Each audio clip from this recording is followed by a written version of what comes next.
Hi everybody, welcome to our show. We're happy that you joined us. I'm Matt Harrington from the Regional Chamber of Commerce right here in the Shires of Vermont, both Manchester and Bennington. And Jonathan, why don't you introduce yourself as well? Sure. My name is Jonathan Cooper. I work at the Bennington County Regional Commission. I work on community economic development issues throughout the Bennington County region.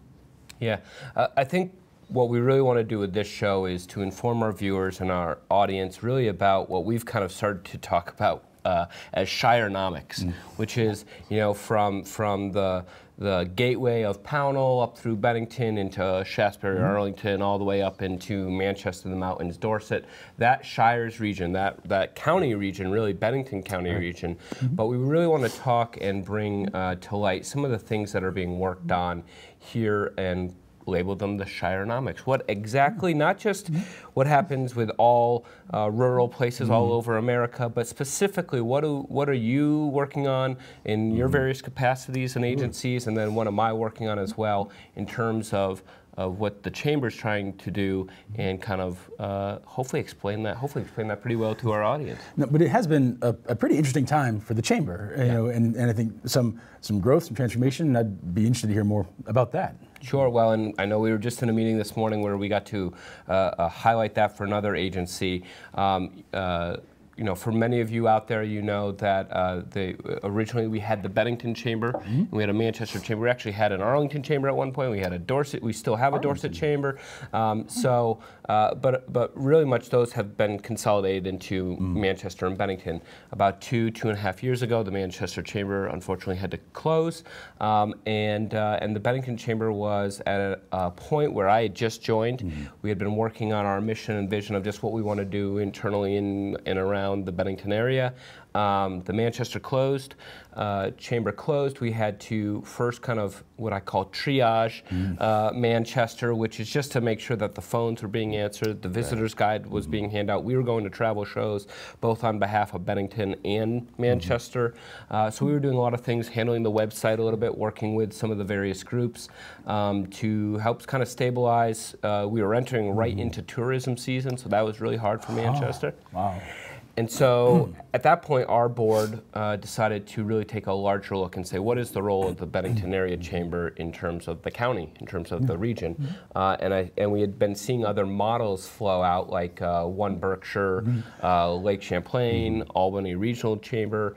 So at that point, we decided to really invest in moving forward and hoping by the year 2020 we will have a fully represented Regional Chamber of Commerce with 50-50 leadership from North Shire, South Shire, which means on our board, but also in our membership too, that really what drives some of our financing and our ability to produce things like the Garlic Fest or to produce a website or a visitor's guide really relies on our membership. So we needed 50-50 in our membership. So we're still kind of we're still trotting away. We're in 2018 right now. We've got 2 more years. We've seen a good uptick in our Manchester and North Shire family as they join the membership, and our leadership too on our board right now. We have 4 Manchester people on our board.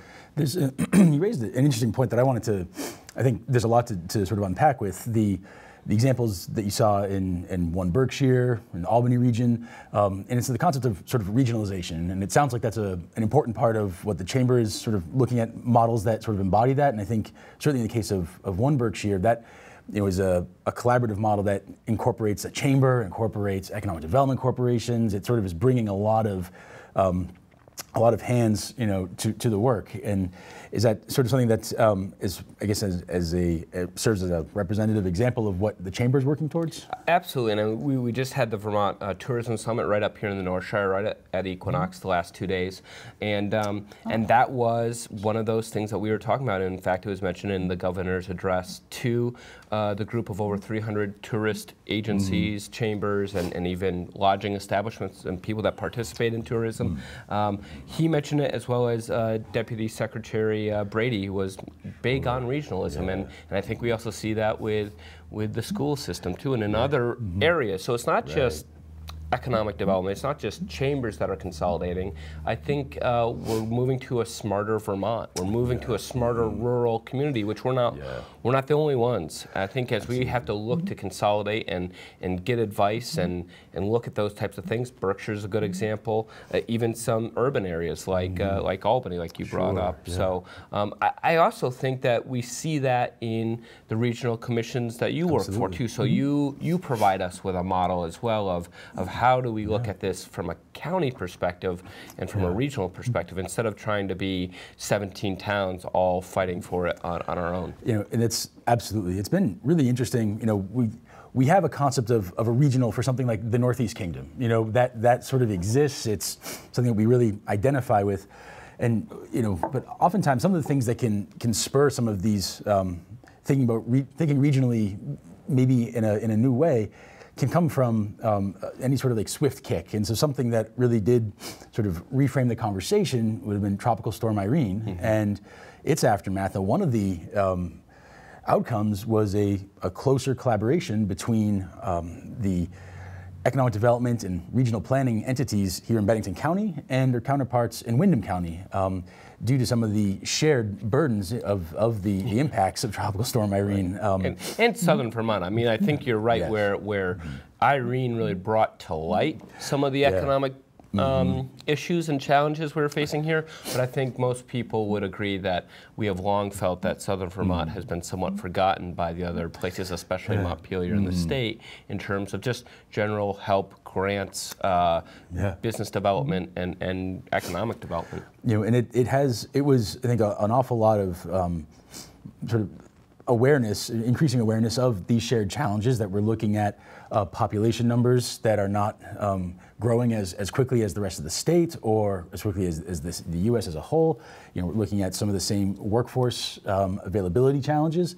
And that was, I think, a real surprise to a lot of people to see that across southern Vermont, whether we're looking at some of the larger towns like Bennington, Brattleboro, Manchester, Bellows Falls, and Rockingham, or whether we're looking at our rural towns, our Newfanes, our Arlingtons, or our Ruperts, we're really seeing very similar assessments, really similar data points, and that makes it it's made it a little easier for us to do work between with our colleagues and our respective entities to try to bring that kind of critical mass that you need to the federal government, to state government, to draw down some of those resources, funding dollars, and some exciting stuff is coming out of that. When we look at that, you brought up some towns, larger, smaller. We're all having the same challenges. I want to kind of really place some burden. I think we keep maybe talking around it from a public perspective, but I know internally in some of our agencies and in collaborative groups like the Red Group, and I know you and I will talk about that a little bit later, but what are these challenges specific to our Shirenomics, right? So specific to the Ruperts and the Benningtons and Manchester and Pownell.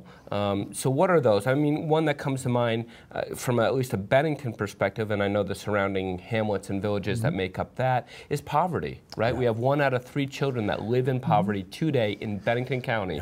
So we're making that very specific to, in Bennington County, 1 out of 3 kids is living, and what's poverty level, 27? A little lower than that, I believe, and so it is a limited circumstances and challenging means, and that's something that we've really had to make clear, to sort of, sometimes they call it a gloom and doom tour, but the idea is that we want to make sure that there's broad public understanding that challenges are not limited to one section of one town or elsewhere away, but rather these are things that towns themselves are grappling with. And it's been very interesting to sort of be in touch with municipalities, towns and villages around the shires in our region, and to see that there are, in almost all of these towns, community undertakings afoot as responses to some of the challenges, whether they're they're not necessarily identical from one town to the next, but there is a sense that it's time to do something,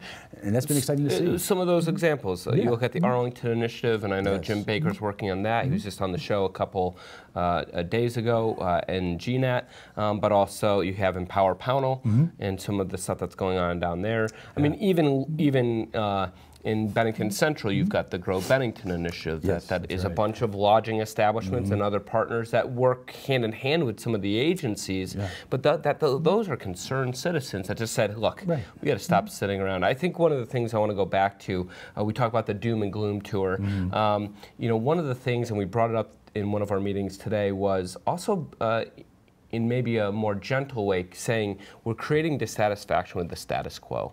And right now the status quo is education is okay being mediocre, wealth and poverty and those things are being okay at mediocre, economic growth, business growth, you know, we can go down the list of the problems or the challenges, and part of that is saying mediocrity is okay in Southern Vermont. And I think the doom and gloom tour says us still leaning on mediocrity actually isn't even mediocre anymore, it's below average. And as long as we put up with that, we're going to be in trouble. So I think building that dissatisfaction with status quo, and then from that comes a case for change. And I think your agency at the Regional Commission, the Chamber has been doing that at least since I've been here for 3 years, really creating that dissatisfaction. And it reminds me of one of those quotes, you know, your light provides other people to have light as well. And I think some of the efforts that you've been working on, I've been working on, allow some of these other, you know, maybe smaller hamlets, villages, and towns to say, you know what,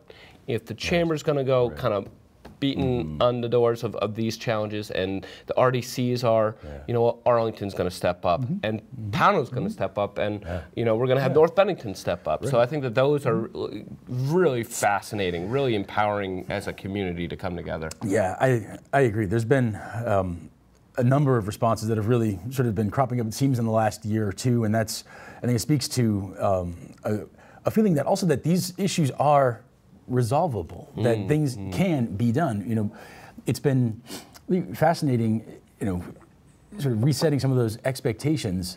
In the past year, for instance, we've worked with a lot of businesses to get them more involved with assets for state funding, you know, so for workforce training, workforce development, for hiring, you know, new individuals. And in previous years, you know, we sort of weren't really on the map in terms of where this particular program is called the Vermont Training Program, and it's with the Agency of Commerce and Community Development.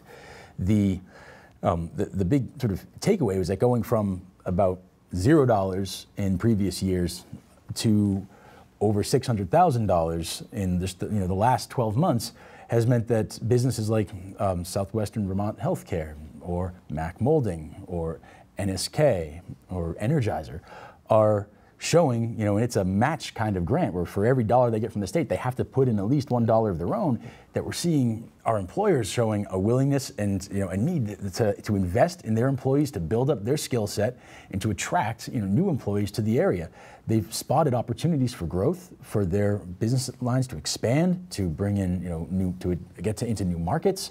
And that's really been part of, we wanted to capture that narrative, that we maybe have an image of what regional economic activity is, and the fact is what we really want to focus on is what this regional economic activity can be. Right, and I think with that, here's a question. Do you think communication is key? That's a real softball for you. But to that point, I think what we've seen, you and me in many of the meetings over the last year has really been about asset mapping and really understanding what is available. So, you know, I grew up in Bennington, and I'm not sure everybody was fully aware of the available funds. I think at one point you bring up a great statistic of prior to the last 2 years, Vermont training dollars, there's been like 1 or 2 out of how many that have been grants that have been applied, and then in the last year, you guys have applied over a dozen, I think. Yeah, there's been a number. Yeah, so I think, you know, just even communication and advocacy up the chain to the state, but also just helping people understand. And I know we've gone to all these minor, you know, these smaller groups, and one of the biggest things they're doing is just trying to understand who are the players, where can we access funds, resources, staffing, or just knowledge. And that's been a fascinating thing, and I think hopefully one day we will actually have one map that explains it all. And we can just give it to every group. Then it might say, half your job's done. Well, now it's just time to get to work. I might be out of a job if we ever make that map. I'm concerned.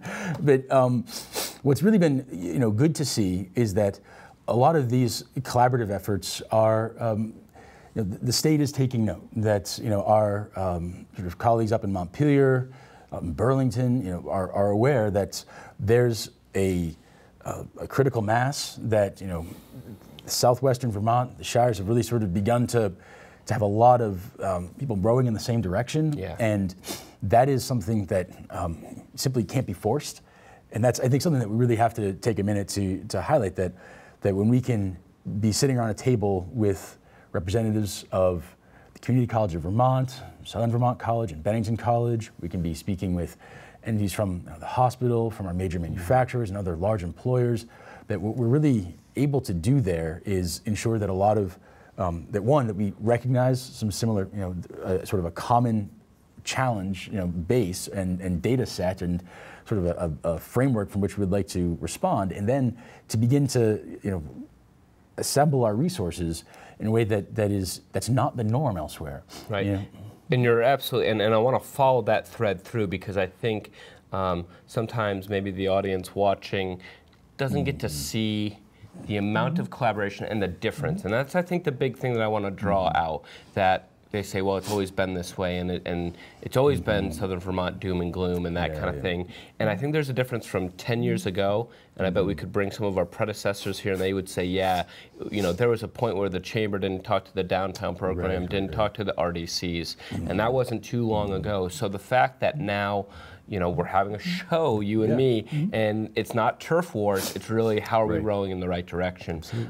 It reminds me, Jim Collins, always a good person to reference, good to great, great by choice, good books there, but getting the right people in the right seats on the bus going in the right direction. I think we're going in the right direction. I think we've got right people. We're trying to figure out the right seats at the moment. Okay, where does the RDC play a role? Where does the Lightning Jar play a role? Where does what is BCIC right now playing a role? Where's the chamber? Where are your downtown programs? Where are these little pop-up small groups that are doing terrific work too? What we want to make sure is there's not so much noise that macroeconomics doesn't happen, because we're all rowing in all these other directions. So talk to us a little bit about kind of what we can do to assimilate and kind of get going in the right direction. So there's to answer that, I'll back up a little bit to a post-Irene, a grant that we received from the USDA, and it was bringing the two Southern Vermont counties together in responses to economic redevelopment and revitalization in areas that had really had some severe impacts from flooding. And that went well. That was successful. But one of the things that came out of that was the establishment by the General Assembly. The legislature created the Southern Vermont Economic Development Zone. And they realized that there needs to be a sort of a comprehensive, by-county approach to working on some of these shared challenges. Something that we were then sort of a task we were assigned by the legislature was to begin sort of a conversation pertaining to regional economic development issues, and to sort of convene a representative group of business leaders, public sector individuals, private sector individuals, to really start to have these conversations and to address some of the emerging issues in economic development in general, and then specifically as they relate to southwestern Vermont, with an eye towards ensuring that there's a whole lot of North Shire, South Shire conversation representation. So that's the RED group for the brilliantly acronymed Regional Economic Development. But that's a cool name. It really means red, fire, urgency, now. Fever. Yeah. And it delivers what it promises. And it's been about a little over a year now. We meet monthly in Arlington to sort of make it geographically available to all, and it's I call it the Treaty of Arlington. The Treaty of Arlington, where we combine the shires, so we can put away our bygone eras of brotherly and sisterly animosity to one another, and it's the Treaty of Arlington. And it's, what better place than Vermont's first capital? I ask you. And so the Fisher Library, and we have our morning meetings, and we sort of have been talking about some issues pertaining to rural entrepreneurship, issues pertaining to economic development in downtowns or repopulation. So a number of different topics about which many of our members have direct insight. So it isn't just school. It's really about we're getting and talking about these issues to share a common understanding, get a base, and the value of this is that we're now working towards we received a grant from the federal government to work with our Windham County colleagues to sort of generate a broader economic development strategy for Southern Vermont. And so people that have been a part of these conversations will sort of be assisting us as we work with the public through a series of public outreach meetings to get at what, where are we from a data perspective? Where do we want to go from a goals perspective? And how do we get there from a sort of action plan perspective? And that's something that we'll be bringing to Manchester, to Bennington, to Wilmington, to Brattleboro, to Bellows Falls, throughout Southern Vermont, to ensure that we have a robust public process and one that is as much about information flowing outward as it is about information flowing inward. Yeah, well, and I think the best way that we broke it down, because sometimes that can be a complex set of sentences you just put together in terms of economic development. I think the best way that we've talked about it in the past when Jonathan's trying to explain it to me is, right now, Windham, who has worked on their SEDS process, what we're calling the Comprehensive Economic Development Strategy, SEDS, has been doing it for 5-6 years since the hurricane. They've got a sand castle that's pretty well built, but they've got to build up there. But in order to get more sand, that's well done. In order to get more sand, to build a bigger castle, they need to show that they're a partner with somebody else. Right. Bennington over here has some sand, but we don't have a castle at all. So what the Red Group is trying to do quickly within the next 18 months, if not sooner, is to build up a castle, build a bridge between those two castles, which would be Bennington County and Windham County, so that we can go to the federal government and ask for some significant, and I'll be frank, some significant dollars. You know, and we're not just talking about resources, the generic resources, which we'll probably get as well. But I think when we break this down into layman's terms, it really is saying we are stronger together. We are stronger as we collaborate. And yes, there are differences in Windham County and differences in Bennington, but also there is something geographically specific to Southern Vermont, or what we call SO Vermont.